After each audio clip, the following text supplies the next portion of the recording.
नमस्कार, स्वागत है आप सभी का एबी स्टार न्यूज में। मैं हूं आपके साथ जुबैर चौधरी। वक्त हो चला उत्तराखंड के बुलेटिन हमारी देवभूमि का, जहां सबसे पहले बात करेंगे मसूरी की। मसूरी में भारतीय युवा मोर्चा की राष्ट्रीय उपाध्यक्ष नेहा जोशी का जोरदार स्वागत किया गया, जहां उनका बुराजखंडा इंटर कॉलेज में जोरदार स्वागत किया गया। नेहा जोशी ने स्मार्ट क्लास शुरू करने के लिए ONGC की मदद से LED कंप्यूटर, प्रोजेक्टर, इन्वर्टर और जरूरी सामान वितरित किया। जहां नेहा जोशी ने छात्राओं का उत्साह भी बढ़ाया और उत्तराखंड पुस्तक भी बांटी, जिसमें राज्य सरकार की योजनाओं के बारे में जानकारी दी गई। नेहा जोशी ने कहा कि लोकसभा चुनाव में फर्स्ट टाइम वोटर निर्णायक भूमिका निभाएंगे, जिनसे संवाद करने के लिए युवा मोर्चा देश भर में 200 से ज्यादा युवा चौपाल लगाने जा रहा है। इसके अलावा नेहा जोशी ने प्रदेश में विपक्ष की भूमिका ना के बराबर बताई।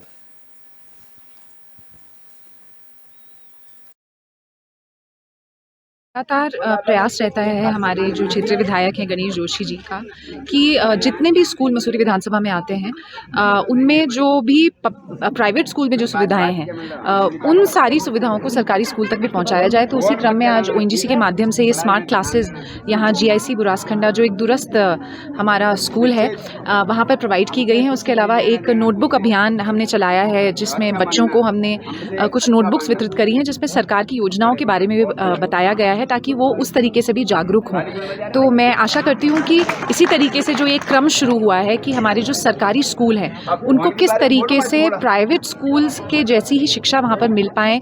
हमारे टीचर्स जो हैं वो भी बहुत मेहनत कर रहे हैं, यहाँ स्टाफ पर्याप्त मात्रा में उपलब्ध है, बच्चे यहाँ पे जो हैं वो कॉम्पिटिशन्स में भी बहुत अच्छा कर रहे हैं। तो इतना संघर्ष के बाद बहुत दूर से पैदल चल के यहाँ पर बच्चे आते हैं, तो मुझे लगता है हमारी भी जिम्मेदारी बनती है जो सामाजिक क्षेत्र में काम कर रहे हैं कि उनको जो बेस्ट संसाधन है वो उपलब्ध करा सकें। तो आज स्मार्ट क्लासेस दी गई हैं और मैं आशा करती हूँ कि इसका लाभ बच्चों को मिलेगा और आने वाले समय में हमारे शहर के बच्चों।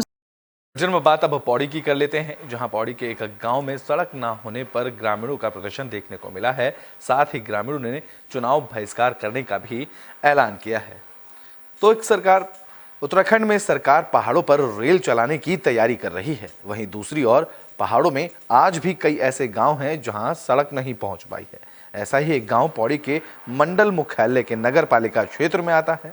बता दें कि नागड़ी जोगड़ी गांव में सड़क नहीं बनी है, जिसके बाद ग्रामीण कई बार सड़क के लिए जनप्रतिनिधियों से गुहार भी लगा चुके हैं, लेकिन इसके बावजूद गांव तक सड़क नहीं पहुंच पाई है, जिससे नाराज ग्रामीणों ने लोकसभा और निकाय चुनाव का बहिष्कार करने का मन बना लिया है। ग्रामीणों का कहना है कि जब तक उनके गांव को सड़क से नहीं जोड़ा जाता तब तक वे चुनाव का बहिष्कार करेंगे।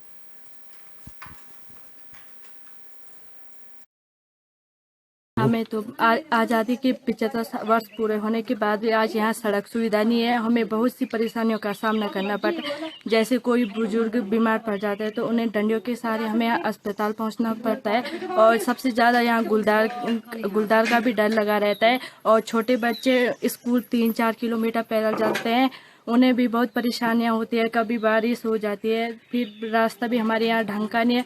नगर पालिका में होने की बजाय भी यहाँ अभी सड़क से हमारा गांव वंचित है सड़क से। तो बहुत ज़्यादा परेशानी होती है। हमारे बच्चे स्कूल जाते हैं, यहाँ रोड की कोई सुविधा नहीं है। 75 साल आज़ादी हो गई, फिर भी यहाँ कुछ सुविधा नहीं हुई। डंडे के सारे हम ऊपर ले जाते हैं, उनको सहारा करके फिर ये दिक्कत हो जाती है हमें आगे।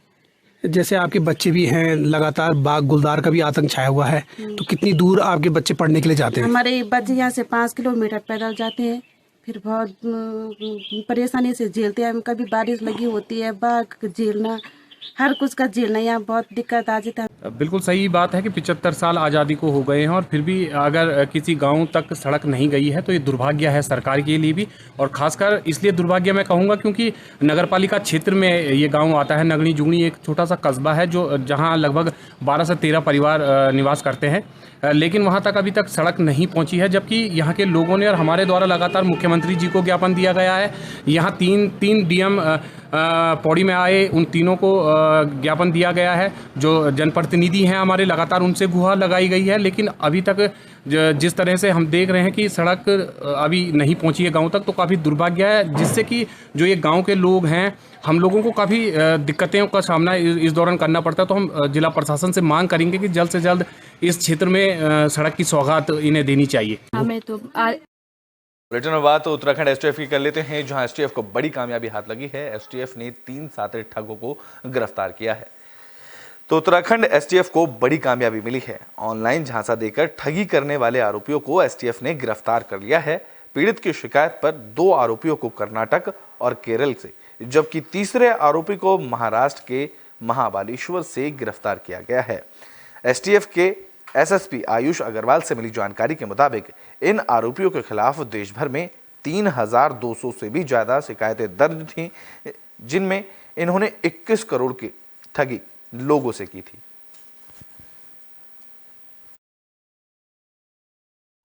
पिछले वर्ष एक शिकायत हमारे साइबर क्राइम पुलिस स्टेशन को प्राप्त हुई थी, जिसमें कि शिकायतकर्ता के साथ में 1 करोड़ रुपए की धोखाधड़ी की गई थी। और ये जो धोखाधड़ी थी, ये किसी इन्वेस्टमेंट स्कीम में पैसा लगाने कर और उसमें अच्छा रिटर्न देने के नाम पर की गई थी। तो इसमें हमारे द्वारा एफआईआर लिखकर इन्वेस्टिगेशन की जा रही थी। पूर्व में 2 अभियुक्तों को इसमें गिरफ्तार किया गया था, जिसमें से एक की गिरफ्तारी केरला से हुई थी और एक की कर्नाटका से हुई थी। उसी इन्वेस्टिगेशन को आगे बढ़ाते हुए हमारे द्वारा एक और मुख्य अभियुक्त को महाबलेश्वर महाराष्ट्र से गिरफ्तार किया गया है। बुलेटिन में बात हरिद्वार की कर लेते हैं, जहां पुलिस को बड़ी सफलता हाथ लगी है। पुलिस ने किशोरी की हत्या की गुत्थे को सुलझा लिया है। तो हरिद्वार के रानीपुर पुलिस को बड़ी कामयाबी मिली है। पुलिस ने किशोरी की हत्या का खुलासा कर दिया है और एक आरोपी को पुलिस ने गिरफ्तार कर लिया है। पूछताछ में पता चला है कि आरोपी और किशोरी के बीच प्रेम संबंध था, जहां किशोरी से पीछा छुड़ाने के लिए उसने गला दबाकर किशोरी की हत्या की, फिर शव को बोरे में डालकर गंग नहर में फेंक दिया था। 31 जनवरी को लड़की के पिता ने लड़की की गुमशुदगी की रिपोर्ट दर्ज कराई थी। लड़की का शव 2 दिन पहले आसफ नगर झील से बरामद हुआ था। पुलिस ने मोबाइल नंबर की डिटेल निकालने के साथ ही कई पहलुओं पर जांच पड़ताल शुरू की, तब मामले से पर्दा उठता चला गया। पुलिस ने आरोपियों को गिरफ्तार कर लिया और आगे की कानूनी कार्रवाई में जुट गई।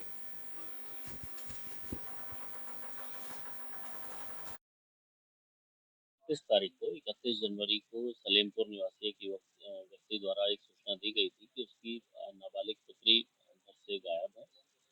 क्योंकि मामला नाबालिग बच्चे से रिलेटेड था और इसको तुरंत हम लोगों ने संज्ञान में लिया था और इसमें एक अपहरण का भी हम लोगों ने पंजीकृत किया था। लगातार इसमें विवेचना जारी थी और अलग अलग टीमें इसकी खोजबीन के लिए लगी थी। इस बीच ये सूचना में मिली थी कि ये लड़की की डेड बॉडी आसफ नगर झाल के पास में एक नहर में मिली है। पुलिस को ये बात संज्ञान में आई थी, तो इसमें तत्काल 302 और 201 में वृद्धि की गई थी। इस तारीख अब मसूरी की कर लेते हैं, जहां मोबाइल शॉप में हुई चोरी का पुलिस ने खुलासा किया है और इस आरोपी को गिरफ्तार भी कर लिया है। तो मसूरी में 1 हफ्ते पहले मोबाइल की दुकान में चोरी का मामला सामने आया था। चोरों ने 8 मोबाइल फोन और करीब 50,000 रुपए की नकदी पर हाथ साफ कर लिया था। मसूरी पुलिस ने इस मामले का खुलासा कर एक नाबालिग चोर को गिरफ्तार कर लिया है, जिसके पास से चोरी किए गए मोबाइल और कुछ नकदी बरामद की गई है। चोरी का खुलासा करने पर मसूरी पुलिस टीम को व्यापार मंडल ने सम्मानित किया है।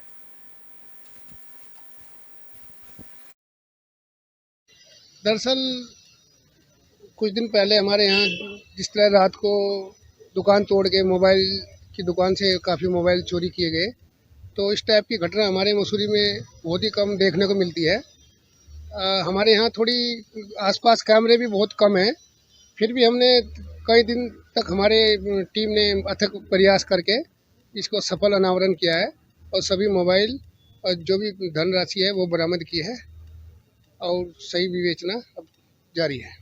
जैसा कि आपको विदित है कि पिछले दिनों मसूरी में हमारे व्यापारी की दुकान पे मोबाइल की शॉप पे चोरी हुई थी, जिस प्रकरण में पिछले 1 हफ्ते से पुलिस काफ़ी मेहनत कर रही थी। तो कल पुलिस ने जो है चोरों को पकड़ लिया है, जिसके लिए आज Mussoorie traders and welfare association द्वारा पुलिस का सम्मान किया गया है। क्योंकि देखिए, जब हम किसी पुलिस को क्रिटिसाइज़ करते हैं तो हमारा ये भी फ़र्ज़ बनता है कि अगर पुलिस कोई अच्छा कार्य करे तो हम उनको एप्रिशिएट भी करें, और इसी क्रम में हमने पुलिस का सम्मान किया है। आगे भी हम यही उम्मीद रखेंगे पुलिस से कि इस तरह की वारदात मसूरी में ना हो, ताकि खाकी पे लोगों का विश्वास बना रहे और जो है लॉ एंड ऑर्डर मसूरी में बिल्कुल मेंटेन रहे। दरअसल बात उत्तरकाशी की कर लेते हैं, जहां पर पोलियो प्लस अभियान की शुरुआत की जा रही है। इस कड़ी में बता दें कि ये अभियान 3 से 5 मार्च तक चलाया जाएगा। तो उत्तरकाशी में 3 से 5 मार्च तक प्लस पोलियो अभियान चलाया जाएगा। अभियान को लेकर डीएम ने जिला टास्क फोर्स की बैठक का आयोजन किया। बैठक की अध्यक्षता करते हुए जिलाधिकारी डॉक्टर मेहरबान सिंह बिष्ट ने कहा कि इस अभियान को कामयाब बनाने में स्वास्थ्य कर्मियों के साथ साथ आंगनबाड़ी कार्यकर्ता, आशा बहनें, शिक्षकों और छात्रों के साथ ही सामाजिक संगठनों की महत्वपूर्ण भूमिका है। उन्होंने अभियान को लेकर सभी जरूरी तैयारियां समय से सुनिश्चित करने के साथ साथ कार्यक्रम से जुड़े लोगों को ट्रेनिंग देने पर जोर दिया। जिलाधिकारी ने अभियान का व्यापक प्रचार प्रसार सुनिश्चित करने और दूरस्थ क्षेत्रों के गांवों के लिए बूथों को नजदीक स्थान पर बनाने के भी निर्देश दिए।